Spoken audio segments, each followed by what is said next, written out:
বিএনপিকে লক্ষ্য করে অপপ্রচার চালানো হচ্ছে বলে অভিযোগ করেছেন বিএনপির মহাসচিব মির্জা ফখরুল ইসলাম আলমগীর। নির্বাচন অবাধ ও সুষ্ঠু করার জন্য সংস্কার প্রয়োজন বলেও জানান বিএনপি মহাসচিব। সকালে নিজ জেলা ঠাকুরগাঁওয়ে স্থানীয় সাংবাদিকদের সাথে আলাপকালে এসব কথা বলেন তিনি।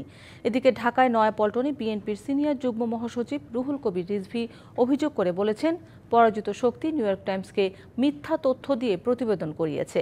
অভিযোগ করেন, বিএনপির ভাবমূর্তি নষ্ট করার জন্য গভীর ষড়যন্ত্রে লিপ্ত একটি মহল।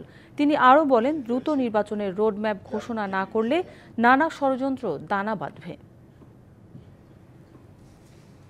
কত কাঠা জায়গা জমি শেখ হাসিনা আওয়ামী লীগের যারা সুবিধাভোগী তাদের রয়েছে এবং এই টাকাগুলো অনেক ফ্লাইট করে নিয়ে গেছেন, যেটা নিতে পারেননি সেগুলো তারা গোপনে রেখেছেন এবং সেখান থেকে নানা ধরনের অন্তর্ঘাতমূলক কাজ তারা করে যাচ্ছেন।